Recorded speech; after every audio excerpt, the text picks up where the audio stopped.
आज हम बात करने वाले हैं अंजना सिंह के बारे में। सोशल मीडिया पे जब से अंजना सिंह के साथ हुआ ये बदतमीजी, तब से अंजना सिंह से काफी सारे सवाल किए गए, जिसपे अंजना सिंह ने एक भी सवाल का जवाब नहीं दिया। जी हाँ, तो आज हम बात करने वाले हैं अंजना सिंह और यश कुमार का एक ऐसा वीडियो जो कि देखने के बाद शायद आप सभी हो जाएंगे काफी ज्यादा हैरान। तो जी हाँ, वीडियो में आगे बढ़ेंगे और आप सभी को अंजना सिंह और यश कुमार के बारे में बताएंगे।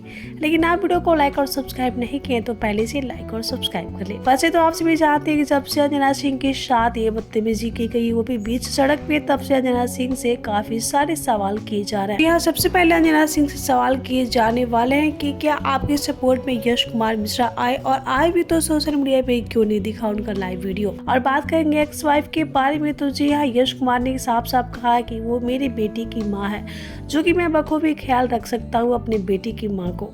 वेल, तो यह साफ साफ देखना होगा कि क्या यश कुमार मिश्रा आज भी अंजना सिंह का उतना ही ख्याल रखते हैं या फिर सोशल मीडिया पे झूठा दावा करते नजर आते हैं यश कुमार मिश्रा। तो जी हाँ, कुछ फैंस ने कहा कि अंजना सिंह के सपोर्ट में यश कुमार मिश्रा आ चुके हैं। तो जी हाँ, शायद आप सभी को जान के होगी हैरानी कि यश कुमार मिश्रा ने सोशल मीडिया पे दिखा के नहीं, बल्कि अंजना सिंह के साथ हमेशा खड़े रहते हैं। बात करेंगे अंजना सिंह के बारे में, तो अंजना सिंह ही ना ही सोशल मीडिया पे जाहिर करती है और ना ही यश कुमार। ये दोनों एक दूसरे के लिए काफी ज्यादा सपोर्टिव है। वेल, कैसे लगा अंजना सिंह का वीडियो देख के हमें कमेंट करना। और आप साफ साफ देख सकते हैं कि कुछ लोग होते हैं जो कि सोशल मीडिया पे अपने रिश्ते का दिखावा नहीं करते और ना ही दिखाना पसंद करते हैं। वेल, तो कैसा लगा आप सभी को अंजना सिंह और यश कुमार का वीडियो देख के हमें कमेंट करना। वीडियो अच्छा लगा हो तो इसे लाइक करें, शेयर करें। सो मिलता है अगले वीडियो में, तब तक के लिए भोजपुरी साउंड को सब्सक्राइब कर ले ताकि भोजपुरी का न्यूज सबसे पहले आप सभी को भोजपुरी साउंड में मिले। मिलता है अगले वीडियो में, तब तक के लिए बाय बाय, टेक केयर।